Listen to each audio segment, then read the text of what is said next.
senhores acadêmicos, amigos da academia que nos acompanham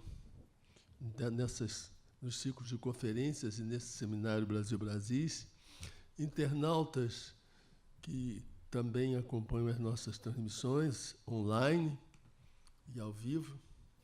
Estamos, então, encerrando hoje os ciclos do Seminário Brasil-Brasis, a série das conferências que integram o Seminário Brasil-Brasis, que, como todos sabem, é um dos aspectos que marca a prática da reflexão na Academia Brasileira de Letras. Reflexão essa que se faz em 2 níveis, primeiro em 3 níveis, aliás, em 3 instâncias. A primeira instância são as reuniões plenárias da Academia, onde se conta a história privada do Brasil em muitos momentos. O segundo são os ciclos de conferências que se debruçam sobre o que eu chamo a cultura afeita, aqueles valores que nós nos acostumamos como definidores da sociedade brasileira e até, em alguns aspectos, da sociedade ocidental.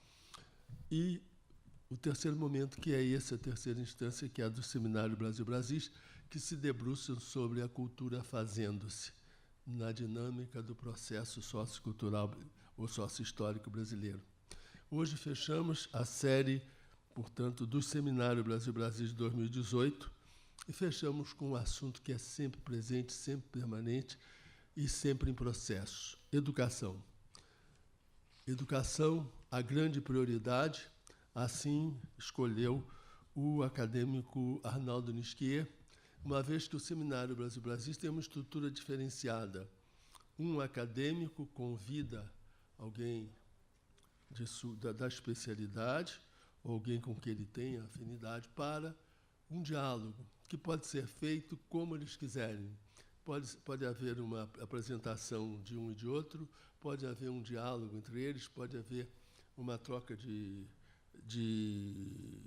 indagações e respostas, como quiserem, só não abrimos para o público, porque a experiência de abrir para o público não foi feliz. Há alguns anos nós abríamos e os seminários começavam às 5h30, terminavam às 8h30, quando não invadiam além do possível. Então, eu tenho o grande prazer de passar a palavra a Arnaldo Nisquier, que coordena a mesa e que fará a apresentação do nosso Antônio Celso Pereira, amigo desta casa, não sem antes cumprir um dos protocolos mais gratos da casa, que é sempre reiterar, dizer quem é o acadêmico que convida.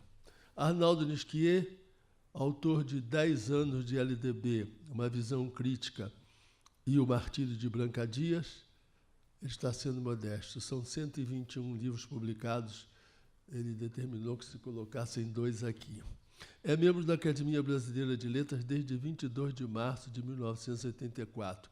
Na verdade, é o nosso segundo decano. O primeiro é o presidente José Sarney. Escritor e educador, foi secretário de Estado de Ciência e Tecnologia do Rio de Janeiro, o primeiro da América Latina. Além de outras iniciativas na área da pesquisa científica, foi o criador do Planetário do Rio de Janeiro e membro do grupo de trabalho que estudou a viabilidade de implantação da Universidade Aberta no Brasil. Por 2 vezes, foi secretário de Estado de Educação e Cultura do Rio de Janeiro. Exerceu também os cargos de presidente da Fundação de Artes do Rio de Janeiro, da FUNARJ. Por 6 anos, foi membro do Conselho Federal de Educação, com a finalidade de elaborar a política de educação à distância. Em 1996, Arnaldo Nisquier foi nomeado para o Conselho Nacional de Educação, etc., etc., etc. Com a palavra, Arnaldo Nisquier.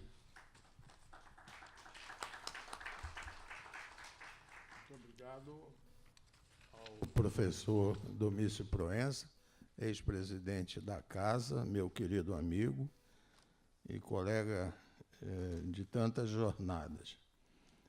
Eu tenho o prazer de anunciar que falará sobre educação, a grande prioridade, o professor Antônio Celso Alves Pereira, que é natural de Peçanha, estado de Minas, doutor em Direito Público pela Faculdade Nacional de Direito, e pós-graduado em Política Internacional e História Diplomática pela Universidade de Lisboa. Foi reitor da Universidade do Estado do Rio de Janeiro, período 96-2000, presidente da FAPERJ, professor associado, aposentado da UFRJ. Desde 2009, é diretor-geral do Centro de Ensino Superior de Valença, Rio de Janeiro. Membro titular do Conselho Estadual de Educação do Rio de Janeiro. Chefe da Delegação Brasileira à Reunião Técnica Multinacional sobre Inovação Tecnológica na Educação, promovida pela OEA em Kingston, Jamaica. Professor visitante e conferencista em várias universidades e instituições científicas do Brasil e do exterior. Autor de livros científicos e literários, artigos, prefácios, ensaios, resenhas e verbetes publicados no Brasil e no exterior. Em 84, recebeu o Prêmio Coelho Neto, concedido pela Academia Brasileira de Letras, ao romance A Porta de Jerusalém. É sócio titular do Instituto Histórico e Geográfico Brasileiro, cujo presidente aqui se encontra, acadêmico Arno Velling, bem como do PEN Clube do Brasil, entidade da qual foi vice-presidente entre 2008 e 2010. É membro da Academia Brasileira de Letras Jurídicas e da Academia Brasileira de Educação. Atualmente, preside a Sociedade Brasileira de Direito Internacional. Eu devo dizer 2 ou 3 palavras sobre o tema, educação, a grande prioridade. Cientificamente, sabemos que não são fáceis os exercícios de futurologia, sobretudo quando estão em causa nações em desenvolvimento. A resposta nos leva a uma posição que poderá ser otimista. Tomando por base o futuro, infere-se que há boas perspectivas. Temos, no entanto, que melhorar os índices de atendimento à educação infantil, aperfeiçoar a qualidade do ensino fundamental, depois de alcançada a sua universalização, evitar os fenômenos de evasão e repetência no ensino médio e valorizar a vertente profissionalizante, uma obrigação dos poderes públicos com a devida colaboração da iniciativa privada. Quando vinha para cá, eu ouvi no rádio que o Conselho Nacional de Educação tomou hoje uma providência relativa ao ensino médio. Certamente amanhã nós conheceremos maiores detalhes. Deve-se ampliar as oportunidades, sobretudo em novas profissões, como educação ambiental, tecnologia da informação, energias limpas, no ensino superior, dobrando o número dos atuais alunos. Manter a excelência da pós-graduação, reconhecida internacionalmente, a nossa, como de boa qualidade. Isso terá influência decisiva na ampliação do número de cientistas brasileiros. Esses são, em síntese, aspectos da educação brasileira sobre os quais deveremos nos debruçar, na esperança de que o novo governo e o novo ministro possam equacionar isso tudo e ter resultados auspiciosos. Com muita honra e agradecendo a presença dos acadêmicos que aqui se encontram, passo a palavra ao professor Antônio Celso Alves Pereira.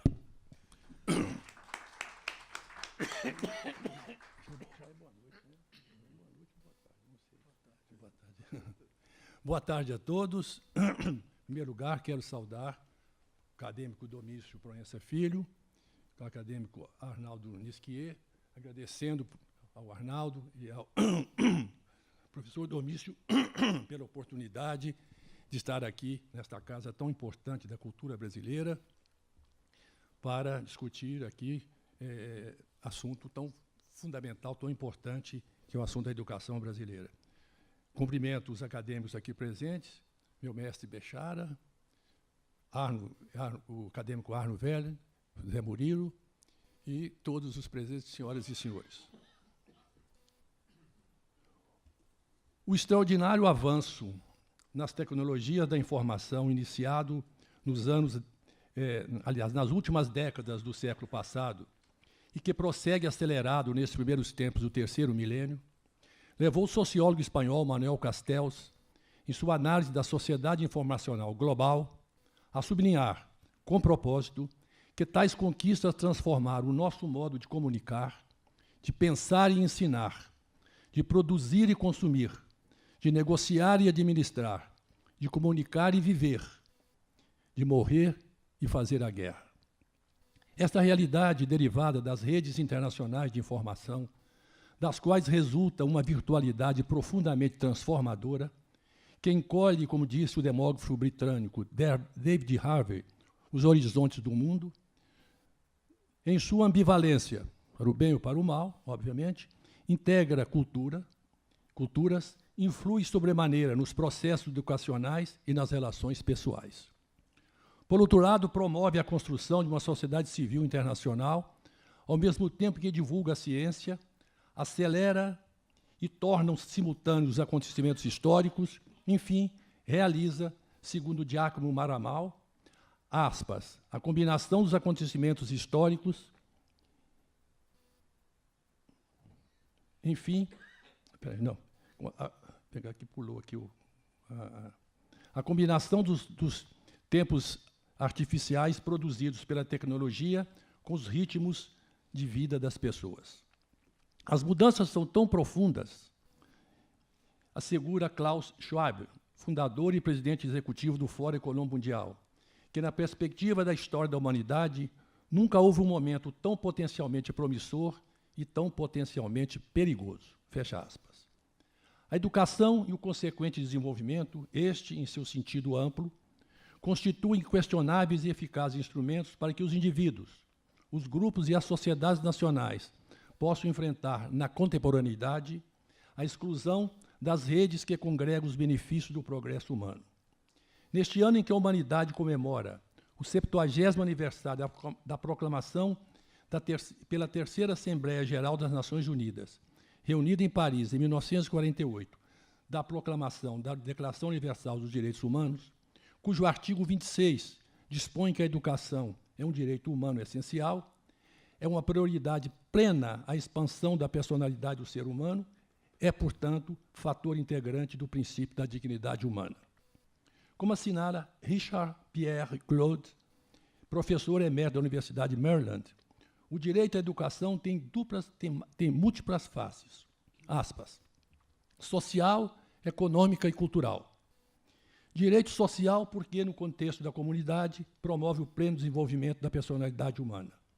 Direito econômico porque favorece a autossuficiência econômica por meio do emprego ou do trabalho autônomo. E direito cultural, já que a comunidade internacional orientou a educação no sentido de construir uma cultura universal de direitos humanos. Em suma, a educação é o pré-requisito fundamental para o indivíduo atuar plenamente como ser humano na sociedade moderna. Fecha aspas. Como estou a falar de educação, da educação como direito humano, quero evocar com profundo respeito e toda a minha admiração a pessoa de um dos mais notáveis expoentes da história desta casa, o jornalista, escritor, humanista e acadêmico Austregésio de Ataíde, um dos construtores e signatários do texto da Declaração Universal dos Direitos Humanos, como membro da delegação brasileira e da comissão que a redigiu. Nos debates para a redação do artigo 26 da Declaração, Dr. Ataíde sustentou que a educação, aspas, constitui a mais sólida base da sociedade e objetivo da vida humana. A educação é a condição para o desenvolvimento, fecha aspas. Em encontro com o poeta, membro correspondente desta academia e líder budista Daisaku Ikeda, em 1993, do qual resultou obra referencial na Bibliografia Internacional sobre Direitos Humanos, Diálogo, Direitos Humanos no século XXI, Dr. Austregésio de Ataíde afirma a prioridade da educação da seguinte forma, aspas, tenho forte consciência de que, ignorando-se os problemas da educação, é impossível que um país se desenvolva econômica e socialmente. Fecha aspas. Em razão das grandes transformações que na atualidade ocorrem em todos os setores da vida humana, a escola tradicional é, em razão disto, vista como superada, na medida em que o seu processo de ensino e aprendizagem, que vem do século XIX, está alicerçado na repetição da chamada pedagogia diretiva, ou seja, modelo que tem no professor o centro do processo de aprendizagem e o aluno como simples coadjuvante. Tal modelo é também conhecido como educação bancária, isto é, o professor que domina o conhecimento, ao transmiti-lo ao aluno, não lhe exige participação e reflexão crítica, inventiva sobre a matéria, apenas, aspas, deposita valores e saberes. Cabe ao aluno apenas concentrar-se nas palavras do docente e, se possível, memorizá-las. Contudo, é preciso deixar claro que, ao falar em nova escola, não se pode simplesmente desvalorizar a escola tradicional, que, consequente da sociedade que emergiu da Revolução Industrial, prestou grandes serviços à humanidade, e foi a partir dela que obtivemos os progressos científicos e tecnológicos que hoje norteiam a sociedade humana. Passando por um período de transição, a sociedade contemporânea, que a critério de cada um, ou de cada assunto, é chamada de sociedade do conhecimento, sociedade de informação, sociedade do consumo, sociedade do espetáculo, na qual o mercado é um absoluto. Nela vigoram novas formas de socialização, novas estruturas sociais e novas profissões despontam periodicamente. A família, fundamento da sociedade e partícipe, juntamente com o Estado e a sociedade do processo educativo, como diz o artigo 226 da Constituição Federal, não é mais singular, é plural. O filósofo Luc de Ferry, em seu livro Do Amor, uma filosofia para o século XXI, aponta que o advento do amor como único fundamento legítimo dos casais e das famílias, logo ultrapassa o âmbito do casamento e se torna a regra de todas as uniões amorosas, quer as pessoas sejam casadas ou não, quer sejam do mesmo sexo ou não. Senhores acadêmicos, senhoras e senhores, como mudou o mundo e mudou a sociedade, precisamos de outra escola. Na medida em que hoje as crianças e os adolescentes, desde a tenra idade, interagem com tecnologia, estão sempre plugados, a sua capacidade intelectiva foi formada sob essa influência. É preciso acompanhar tais mudanças, pois temos agora um aluno diferente, o denominado nativo digital, que possui total familiaridade com o manejo e a utilização dos equipamentos digitais, computadores, smartphones, tablets, etc., porquanto nasceu após 1980, já na nova era tecnológica. É em decorrência disto e que em todo o mundo os modelos pedagógicos tradicionais estão sendo questionados e repensados. Novas e adequadas ferramentas pedagógicas estão sendo postas à prova, todas propondo o uso de tecnologias digitais, principalmente nos países que concebem a educação como atividade prioritária, a realização da função primordial da escola, que é formar o cidadão, dar-lhe qualificação técnica e científica para que ele possa realizar seu projeto de vida e ser participante ativo do desenvolvimento nacional. Há hoje, em todo o mundo, uma demanda por uma nova escola, na qual o processo ensino-aprendizagem não pode mais ser um mero mecanismo de tentativa docente de transmissão repetitiva de conhecimentos, mas deve centrar-se na invenção, na descoberta e na construção dos saberes pelo próprio aluno, de modo que ele possa interagir de forma crítica, motivada e criativa com o processo de ensino e aprendizagem. O professor em sala de aula, alicerçado didaticamente em determinada epistemologia, para ser realmente produtivo e inovador, deve agir como guia, orientar metodologicamente a sua classe, portanto, substanciar movimentos que estimulem o aluno a exercitar e a trocar experiências com colegas, e assim despertar suas potencialidades cognitivas. Uma das razões alegadas pelos alunos que evadem do ensino médio é a falta de motivação decorrente da pedagogia diretiva, que torna a aula, para o discente do século XXI, um exercício em muitos cenários verdadeiramente insuportável. apenas 60% dos alunos que ingressam no curso médio no Brasil chegam ao final do mesmo. Recentes pesquisas em neurociências indicam que a atenção de uma criança em uma clássica aula expositiva dura no máximo 20 minutos. Está brincando com o computador, está pensando no computador, no tablet, etc.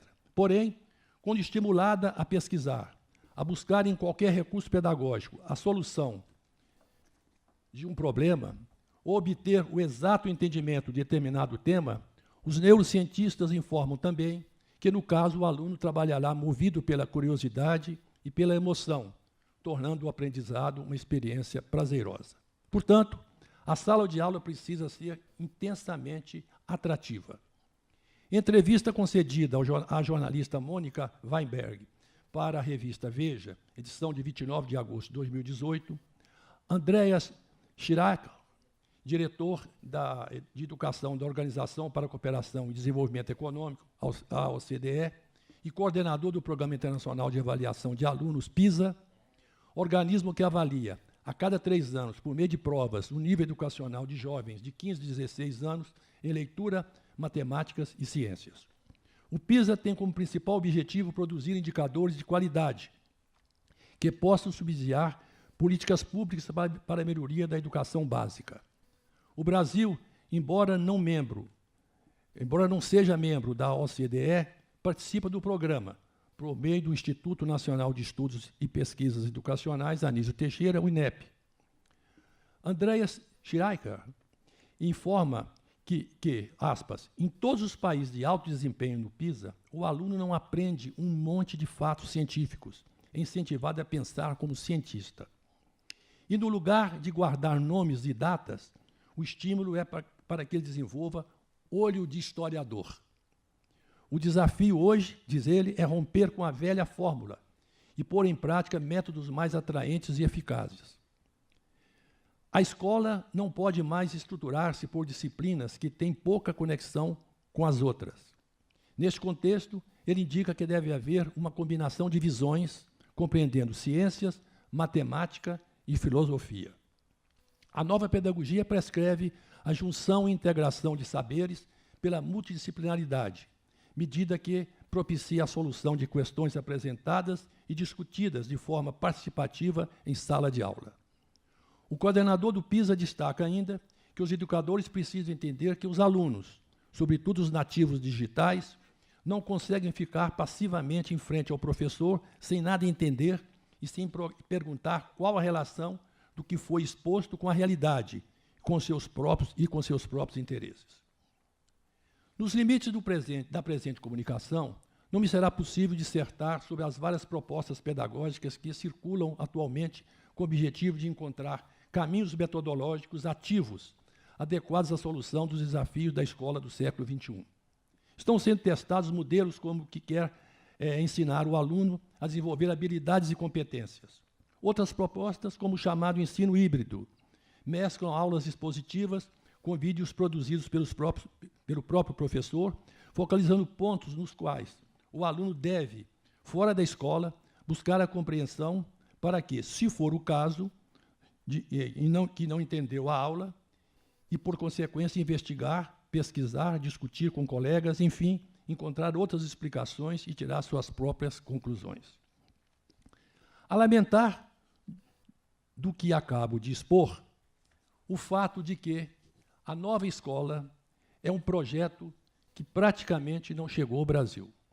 Embora possamos encontrar em determinadas instituições de ensino, principalmente particulares, e em algumas poucas escolas públicas pontuais, experiências nessa direção, trata-se de uma conquista que deverá levar um bom tempo para universalizar-se no Brasil, no país. Nos últimos anos, a educação brasileira, considerando todos os seus segmentos, cresceu em quantidade e alguns avanços qualitativos foram obtidos. Universalizou-se o ensino fundamental. Diz o mestre Arnaldo que universalizar sem qualidade não adianta nada. E o ensino fundamental com 9 anos de duração e matrícula obrigatória para crianças a partir dos 6 anos de idade. Aprovou-se uma promissora reforma do ensino médio. O número de alunos na graduação alcançou 10.800.000 alunos, o que é ainda muito pouco, considerando que o Brasil tem mais de 200 milhões de habitantes. O ensino à distância, que já atende mais de 1.700.000 alunos, o que representa a participação de 21,2% dos alunos de graduação no país, no país. A pós-graduação vem mantendo a sua alta qualidade, principalmente, aliás, em todos os setores, mas hoje principalmente na área de ciências agrárias. E o sinal disso é o sucesso do agronegócio aqui no Brasil, que mostra exatamente como a educação é importante para o desenvolvimento.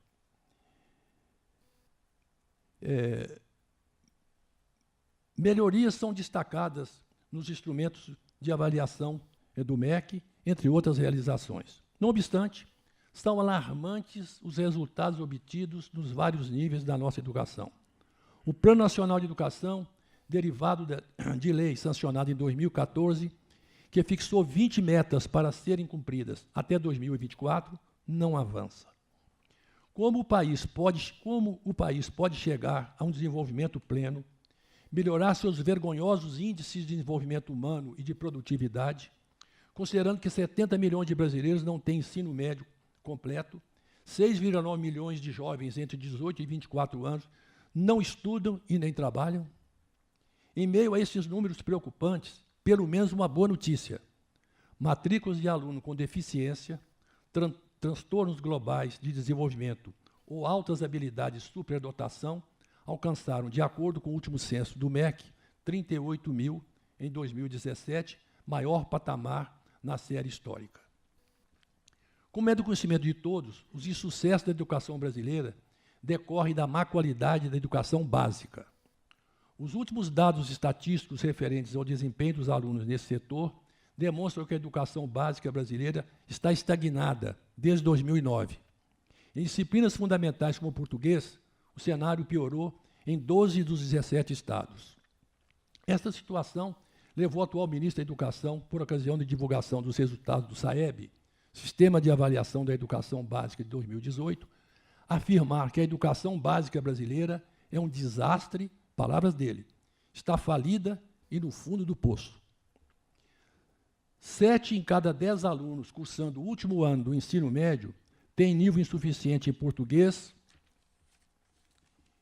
e em matemática. Alunos do 5º ano do ensino fundamental não são capazes de minimamente detectar e entender os pontos centrais de qualquer texto e, da mesma forma, realizar operações aritméticas elementares. A avaliação do SAEB é obrigatória para a escola pública e facultativa às escolas privadas. No próximo ano, os estudantes do 9º ano serão avaliados também em ciências da natureza e humanas. O PISA ratifica esta situação ao indicar que, entre 70 países, a educação básica brasileira é a 59ª em leitura, 63ª em ciências e 66ª em matemática. Um dado triste: 20% dos alunos brasileiros com melhor desempenho no PISA, aí compreendidos discentes das escolas consideradas das boas escolas públicas e privadas, têm nota equivalente aos 20% piores da educação dos alunos da educação chinesa. São estes alunos totalmente despreparados que ingressam na educação superior do país. Os que se matriculam nas licenciaturas, no ensino presencial ou no ensino à distância, por faltar-lhes outra opção, constroem o círculo vicioso que alimenta a má qualidade da educação brasileira. Ingressam na universidade e concluem seus cursos completamente despreparados e vão atuar nas escolas do país. Este talvez seja o maior fracasso da universidade brasileira. Nos últimos 3 anos, informa o censo escolar do MEC, as matrículas nos cursos de licenciatura, a maioria nas escolas privadas e à distância, alcançaram 19%, acusando um crescimento de apenas 49,7%, isso em 3 anos, enquanto o número de alunos dos cursos tecnológicos cresceu 141% e nos cursos de bacharelado 65,6%. Agravando a situação é a alta evasão nas licenciaturas e a maioria dos concluintes, por causa da desvalorização da profissão, não se destina ao magistério, preferindo profissionalização alternativa no mercado de trabalho. Alunos promissores não buscam mais as licenciaturas.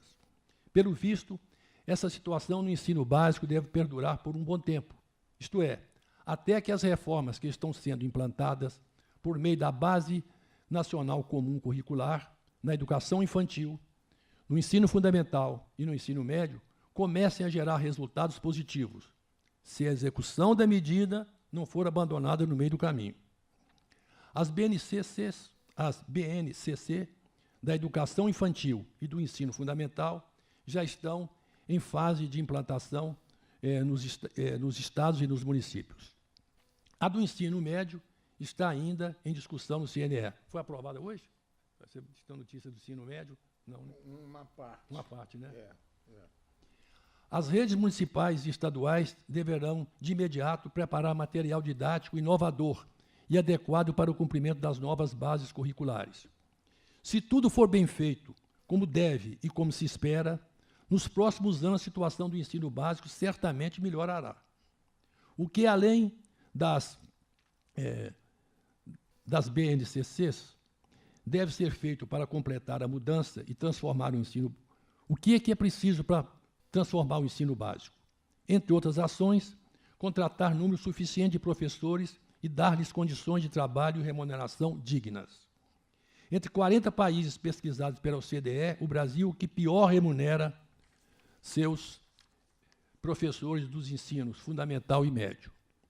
A grande maioria dos 2.192.224 professores da educação que atua na educação básica está pedagogicamente defasada. Urge a criação de programas voltados à capacitação desses docentes, criar incentivos que os permita fazer a transição para a nova escola e para as novas tecnologias, para que possam sair da condição de, aspas, imigrantes tecnológicos, como são denominadas as gerações nascidas antes de 1980. É premente eliminar a violência nas escolas, fato que levou alguns pais à pretensão de educarem seus filhos em casa, a chamada educação domiciliar, ou homeschooling, modelo adotado nos Estados Unidos e recentemente declarado inconstitucional no Brasil pelo Supremo Tribunal Federal. Modernizar as instalações, implantar bibliotecas e equipamentos adequados em todas as escolas. Tudo isso é urgente e requer grandes investimentos. Se o poder público, patrioticamente, demonstrar vontade política, entender que a educação é o passaporte para o desenvolvimento, sem dúvida, dias melhores virão para o sofrido povo brasileiro. Antes de concluir esta comunicação, não posso deixar de manifestar minha opinião sobre um dos temas que está na ordem do dia, a escola sem partido. Não podemos ficar discutindo, perdendo tempo valioso com propostas nesse sentido. Não há necessidade de lei específica para impedir o proselitismo ou a doutrinação político-partidária na sala de aula. Se acontecer, o que não deve, a solução, a meu juízo, fica a cargo das famílias e dos gestores da escola. E basta. Senhores acadêmicos, senhoras e senhores, não dá mais para o país adiar seu futuro, julgar para frente a esperança do povo. A educação é a via para o desenvolvimento, para a realização da justiça social e a valorização do ser humano. Portanto, senhoras e senhores, a educação é, de fato, a nossa grande prioridade.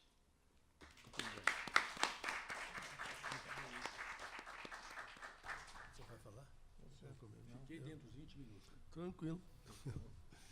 Bom, o coordenador-geral, em geral, não participa do debate, né? Coordena mesmo, mas o Arnaldo me passou a palavra para o encerramento, e eu, pelo menos, para levantar algumas questões, e eu apenas diria que Antônio Celso apresentou um diagnóstico da educação brasileira na atualidade, um diagnóstico fundamentado, mas nem por isso menos cruel e preocupante. Apresentou, no final, algumas terapias, num receituário de difícil forma de aviar. Eu não sei qual é a farmácia em que nós vamos aviar a receita que você apontou. Até porque, eu lembraria que, na verdade, o que você disse eu não estava preparado para o debate com você nem é da minha preparação.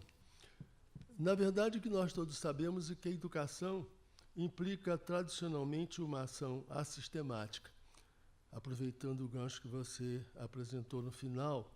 E essa ação assistemática se desenvolve, como todos nós sabemos, no âmbito da família.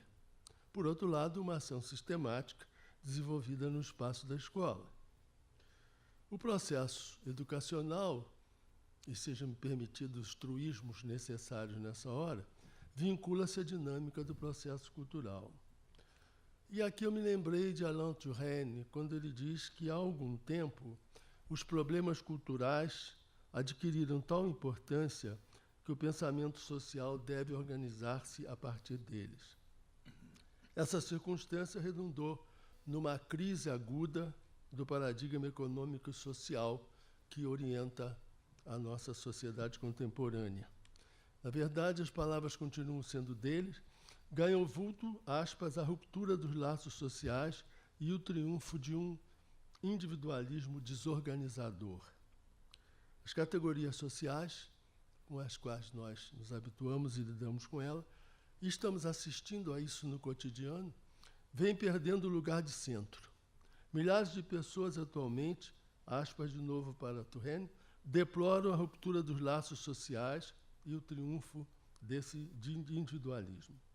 A crise atinge a educação, sobretudo quando, na nossa sociedade contemporânea, educação é entendida como socialização. Daí as preocupações apontadas por você. Se a educação está em crise, esta estende-se às agências culturais, ou, se nós preferirmos, às agências de socialização. Como eu disse, a família e a escola, agora com essa nova dimensão, essa nova instância. Assim entendida, a escola continua sendo, e Antônio Celso corroborou esse pensamento, uma agência cultural simultaneamente conservadora e transformadora. Todos nós sabemos que a escola, tradicionalmente, tem como fundamento, de um lado, a preservação de valores e procedimentos, eu diria até modos de pensar, de sentir, de fazer, que a sociedade em que ela se insere elege como basilares e representativos. Nos habituamos com isso ao longo da educação de gerações, pelo menos até a minha. De outro, objetiva que o educando, e esse é a grande contribuição, desenvolva a sua capacidade de crítica, a ponto de abrir-se a questionamentos daqueles valores e, na dinâmica do processo cultural, possibilitar a diluição de alguns deles e a instauração e a adoção de outros. Em outras palavras, cabe à escola estimular o pensar, como gosta de assinalar a professora Maria José, a velhinha aqui presente, né? Vale reiterar um truísmo, e repito aqui com muita ênfase, o sujeito da educação é o educando. O sujeito da educação não é o professor. O sujeito da educação não é o agente que ministra as técnicas e que orienta a escola. A escola, assim entendida, obriga-se a conviver com o contraditório, com o dissenso. E o dissenso é um dos nutrientes essenciais da democracia. E sua ação nesse processo insere-se na função, aí do caso do professor, ou da escola, perdão, a ação da escola insere-se na função de educar. E isso nos leva à etimologia da palavra, conduzir para fora, exducere, não induzir, mas educar, né? A escola não muda a sociedade, eu ainda acredito nisso, uma frase que aprendi nas minhas aulas de didática da velha Faculdade Nacional de Filosofia, né, que fui companheiro do meu querido Cláudio Murilo, e ouvimos tantas vezes isso, a escola não muda a sociedade. A escola prepara o educando para converter-se num agente dessa transformação. não é um repetidor de informação, não vai voltar ao Magister Dixit do passado, vai aprender a pensar, insisto. É claro, nós sabemos, políticas de